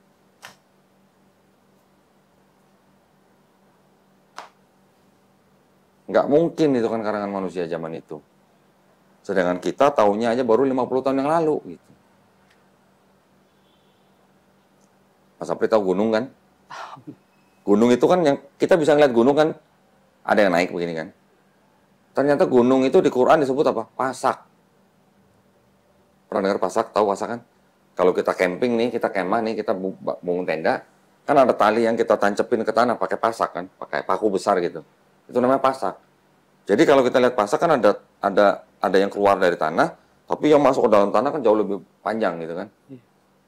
Gunung itu ternyata di dalamnya ada tubuhnya gitu Mas. Ada ya kayak pasak itu. Ada kepalanya, ada tubuhnya yang menancap ke tanah. Kapan kita tahu itu ada seperti itu, ada seperti pasak. Baru kira-kira 50 tahun yang lalu juga. Namanya geologis, namanya Frank Press. Dia mengatakan bahwa Gunung Everest itu ya, yang tingginya 8,8 kilo, pasaknya yang ke bawah ternyata 125 kilo. Bayangin, 150 kilo. Berarti kan benar seperti pasak kan yang kita tancap ke tanah. Nah itu Nabi Muhammad SAW tahu dari mana gitu loh, gunung itu seperti pasak gitu. Apa dulu sudah ada alat yang buat ngukur tanah ke dalam gitu? Nggak mungkin. Itu bukti gitu bahwa nggak mungkin Quran diciptakan oleh atau dikarang oleh manusia pada zaman itu. Gitu. Apakah pada zaman sekarang mungkin? Ya kalau memang ada ilmu ayat-ayat ilmu pengetahuan yang mungkin nanti baru ketahuannya mungkin ribuan tahun setelah ini. Tapi pada saat itu, pada abad ke-7, tidak mungkin seorang manusia yang tidak bisa baca tulis bisa mengetahui teori Big Bang, bisa mengetahui gunung itu pasak, bisa mengetahui oksigen itu tipis kalau kita mendaki langit. Gitu. Ada lagi ayat, dikatakan apa mas? Di dalam laut, itu tidak ada cahaya. Ternyata, zaman sekarang kita baru tahu memang, kedalaman laut, kedalaman tertentu, itu sama sekali nggak ada cahaya. Apakah Nabi Muhammad SAW pernah nyelam laut sekian ratus meter atau sekian ribu meter sampai tahu di dalam laut nggak ada cahaya gitu? Nggak mungkin. Di dalam Quran juga disebutkan, ada laut yang tidak bisa bersatu gini mas. Ada tuh, di selat Gibraltar apa? Ada laut yang tidak bisa bersatu, yang satu warna biru, satu warna agak coklat gitu. Ada di Quran, mas. Taunya baru sekarang. Ada gunung yang berwarna-warni. Ada tuh di Cina ternyata. Quran tuh. Apakah Nabi Muhammad SAW pernah ke Cina? Ngeliat gunung berwarna-warni? Nggak pernah lah saya. Nggak pernah baca saya. Jadi, kalau kita mengaku sebagai orang yang hidup di zaman modern, terus kita tahu ilmu pengetahuan, terus ternyata ada di dalam Quran, terus kalau kita tidak mengakui Quran itu sebagai firman yang dari pencipta, naif gitu loh kita. Ada seorang profesor, dia guru besar dalam hal embriologi. Namanya Profesor Keith Moore, anak pendeta dari gereja Presbyter. Dia menulis buku tentang embriologi. Dia bisa menulis buku itu karena dia pakai mikroskop, mas. Kalau nggak ada mikroskop, dia tidak mungkin bisa menulis buku itu. Nah, bukunya ini dipakai di seluruh perguruan tinggi bidang embriologi. Gitu. Dia menulis teori di bukunya bahwa embrio itu berumur sekian, prosesnya begini, gitu lah. Akhirnya pada suatu ketika dia diberitahu dan dia diundang oleh pemerintah Arab Saudi untuk menjelaskan bukunya dia. Ternyata di Arab Saudi dia baru mengetahui bahwa di dalam Quran sudah disebutkan. Kami ciptakan manusia dari tanah. Kemudian kami bentuk menjadi daging. Terus kemudian berubah menjadi tulang. Kami bungkus lagi dengan daging. Setelah begitu dia berbentuk seperti alaqah, bentuk yang seperti lintah gitu. Ternyata bentuk lintah yang dimaksud oleh Quran sama dengan bentuk embrio yang ada di dalam bukunya Profesor Keith Moore. Sampai akhirnya Profesor Keith Moore bikin konferensi pers di Arab Saudi, dia mengatakan bahwa tidak mungkin Al-Quran ini karangan Nabi Muhammad. Ini pasti berasal dari Sang Pencipta. Karena Nabi Muhammad belum punya mikroskop. Masuk ya? Bisa dipahamin ya? Coba. Nanti ayat-ayatnya kalau mau bisa saya kasih semua. Jadi tidak mungkin Nabi Muhammad yang mengarang gitu. Karena dia nggak pakai mikroskop, dia tidak bisa baca tulis, dia tidak pernah kemana-mana, nggak pernah mendaki langit, nggak pernah nyelam ke laut, nggak pernah ke seluruh dunia gitu. Kok bisa ditulis gitu dalam buku itu, dalam Quran gitu. Nah, dan Nabi Muhammad SAW itu juga mengajari pengikutnya untuk beribadah semuanya atas tuntunan dari malaikat Jibril alaihissalam. Itu yang disebut dengan sunnahnya ya. Nah, kita yang mengikuti, kalau kita tilik-tilik lagi ke belakang, mirip gitu dengan ibadah-ibadah nabi-nabi sebelumnya yang dari Bani Israel gitu. Jadi sebenarnya kan ini bukan agama baru gitu. Tapi ini agama penerus daripada nabi-nabi sebelumnya. Kalau sekarang sebutannya Islam, itu hanya sebagai istilahnya apa ya? Sebagai identitas gitulah, atau sebagai institusi gitulah. Identitas agama gitu. Tapi sebenarnya prakteknya, pesannya, itu semuanya sama dengan nabi-nabi sebelumnya. Gitu. Ada yang mau ditanya? Udah pas, Mas. Udah pas. Kayaknya tadi cuma dengerin doang tapi belum tanya. Kirain ada yang mau ditanya? Udah, Mas, udah. Udah pas. Cukup? Jadi untuk membuktikan apakah Nabi Muhammad itu nabi palsu atau bukan, ya kan sering nih polemikus bilang Nabi Muhammad SAW itu adalah nabi palsu gitu. Kita kasih argumen begini. Nabi Muhammad SAW dari mulai dia kecil sampai remaja, sampai dewasa, sampai menikah bahkan ya, sampai menikah, itu temen semua orang yang mengenal dia menyebut dia dengan julukan apa, Mas? Al-Amin. Artinya apa?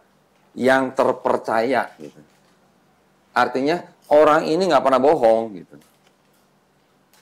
Ya. Orang ini nggak pernah bohong gitu. Jadi dia mendapat julukan Al-Amin. Terus pada saat dia menerima wahyu, dia mengatakan kepada warga di Mekah, orang kan bingung bagaimana ceritanya ini orang nggak pernah bohong, sekarang mengajarkan sesuatu yang mereka belum pernah dengar gitu. Ya, yang belum pernah dengar gitu. Otomatis ada yang menerima, ada yang menolak kan. Tapi yang menolak ini kan juga pasti ragu-ragu gitu loh. Ini orang nggak pernah bohong gitu loh. Kok sekarang bisa memberikan pesan yang sama sekali baru buat mereka gitu. Nah, sekarang kalau memang benar Nabi Muhammad SAW nabi palsu, apakah dia pernah berbohong? Tidak pernah berbohong. Kalau dia pernah berbohong, dia tidak mungkin mendapatkan gelar Al-Amin. Gitu. Dan dia pernah dibawa oleh pamannya berdagang, ya. Di perjalanan mereka berhenti di sebuah gereja, ada pendeta yang keluar namanya pendeta Buhairo. Ngomong sama pamannya, itu siapa gitu? Itu keponakanku gitu. Bawa pulang. Kenapa? Itu anak nabi yang dinubuatkan di dalam Taurat gitu katanya. Pendeta itu tahu karena dia baca, ada tanda-tandanya gitu. Dan pendeta itu melihat bahwa setiap rombongan itu berjalan, itu ditutupin dengan awan. Itu pendeta tuh. Namanya pendeta Buhaira. Suruh pulang. Kenapa? Kalau dia sampai pergi ke negeri Syam, di sana banyak orang-orang yang membunuh nabi gitu. Maka disuruh pulang. Jadi dari kecil memang Nabi Muhammad SAW itu sudah sudah menjadi orang kesayangan gitu. Dari pamannya juga kesayangan, dari teman-temannya, dari saudaranya semua sampai dia mendapatkan gelar Al-Amin. Itu. Banyak tuduhan-tuduhan dari orang-orang yang membenci Islam dengan sebutan nabi palsu dan segala macam, itu semuanya mudah dijawab. Gitu, Mas. Mulai dari kecil udah dipercaya gitu. Sudah. Dia dari kecil sebelum lahir ayahnya udah meninggal, ya. Kemudian dia masih kecil ibunya juga meninggal. Jadi dia dibesarkan oleh pamannya. Gitu. Nanti Mas boleh baca. Ini di sini ada Sirah Nabawiyah. Nanti Mas yang mau baca silahkan. Bagaimana kita percaya cerita-cerita itu benar? Bedanya gini Mas. Kalau di dalam Islam itu ada yang namanya tradisi sanad dan perawi. Sanad itu artinya jalur, chain of narration namanya. Jalur cerita ini diceritakan oleh siapa, sampai kepada Rasulullah gitu. Ya. jalur ini nggak boleh ada yang cacat. Ada satu periwayat yang cacat, gugur statusnya, turun statusnya. Ya, jadi kalau apa namanya, status yang paling tinggi itu namanya sohi. Sohi itu artinya benar, otentik. Gitu.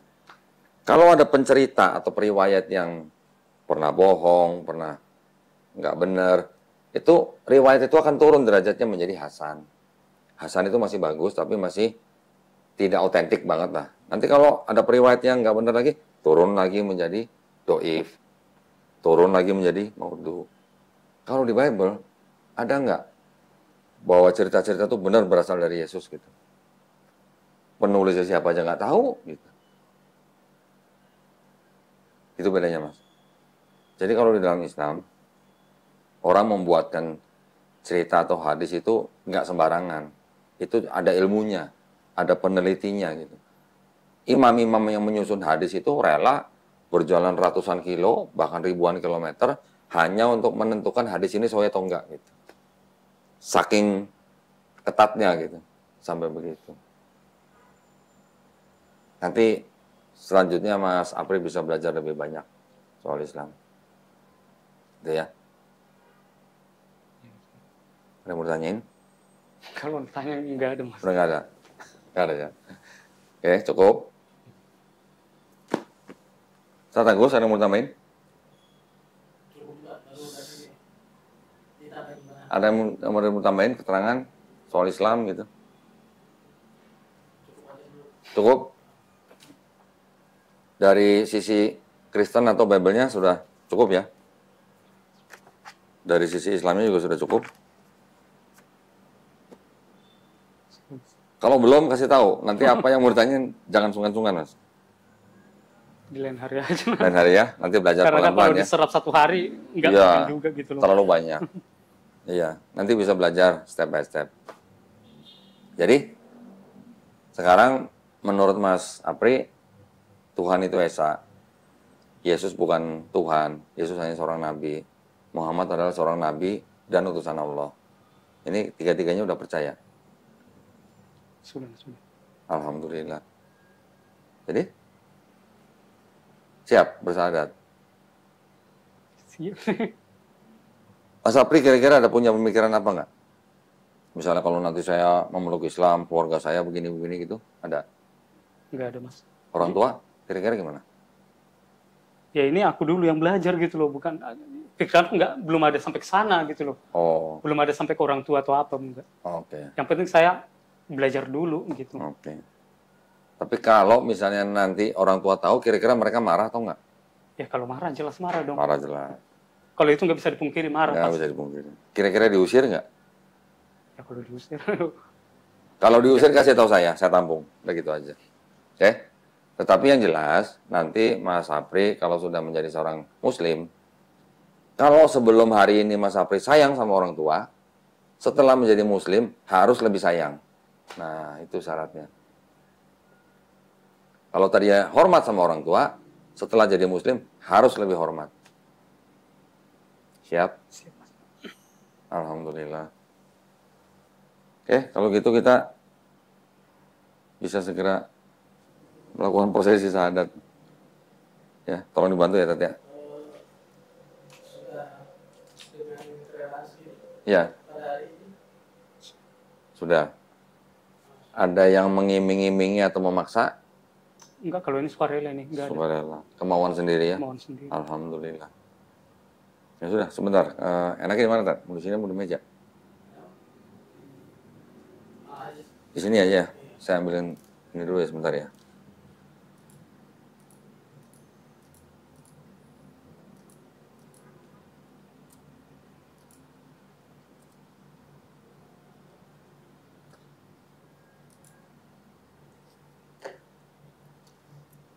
Pertanyaan berapa tadi? Macet nggak tadi itu? masih seperti biasa di KM juga. Oh, ini ya. Rest area. Yang dekat rest area itu ya?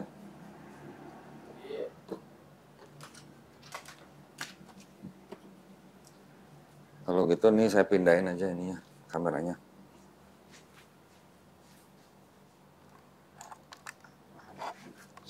ke sini.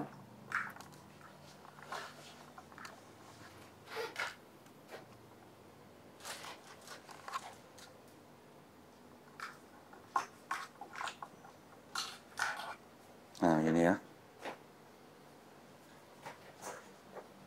Kursi tadi. Oh, itu. Kursi yang kuning.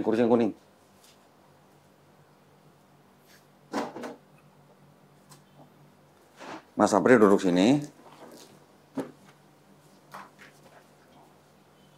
Sebentar ya.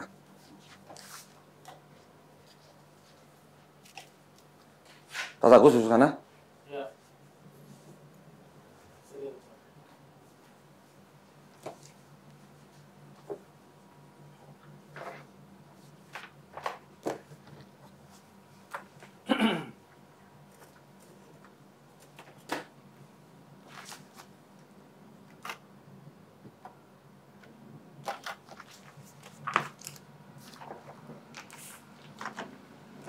Baik, kita Bismillah ya, kita akan melakukan prosesi pensyahadatan saudara Apri ya.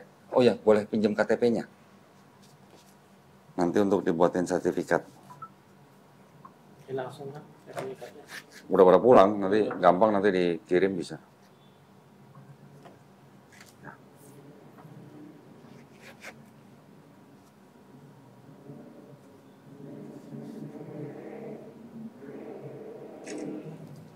Nyebutnya kok susah ya? Kabupaten Humbang Hasun Lutan. Baru denger sih. Humbang Hasun Lutan. Ini Tapanuli Utara ya? Pemekaran. Oh, Pemekaran. Oh.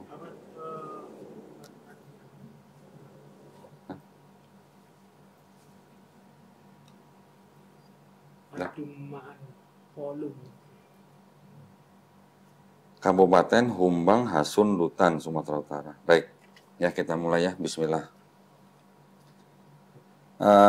Di hadapan saya sekarang ada saudara Mukhtar Pandiangan dengan panggilan Apri ya. Oke. Menyatakan keinginannya untuk memeluk agama Islam. Ya. Sebelumnya Mas Apri ini beragama Kristen ya, betul ya? Kristen ya. Iya. Oke. Nah, alhamdulillah tadi sudah kita sharing-sharing ya. Alhamdulillah Mas Apri sekarang menyatakan diri untuk memeluk agama Islam dengan kemauan sendiri ya, betul? Ya, Mas. Tidak ada paksaan ya? Enggak ada. Oke.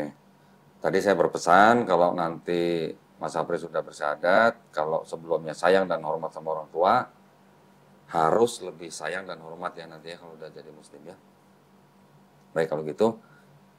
Nah, Mas Apri kutip kata-kata saya dalam bahasa Arab, juga nanti dalam terjemahannya ya. Kita berjabat tangan. Asyhadu Asyhadu Allah Allah ilaha ilaha illallah illallah wa asyhadu wa asyhadu anna anna Muhammadan Muhammadan Rasulullah. Rasulullah.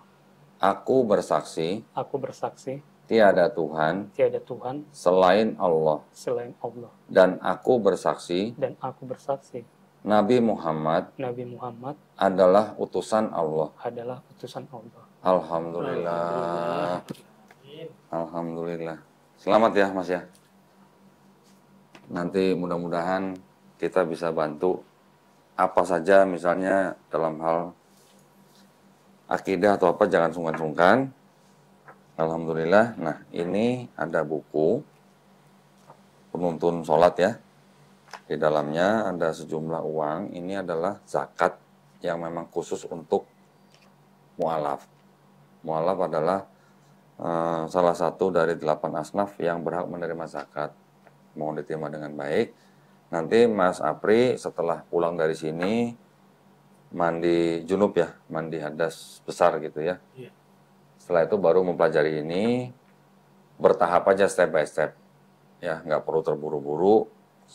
Sebisa mungkin melaksanakan sholat awal-awal menjadi makmum dulu ya. Dengan temannya atau di masjid, usahakan di masjid gitu. Oke. Dan perlu saya berikan pemahaman bahwa di dalam Islam itu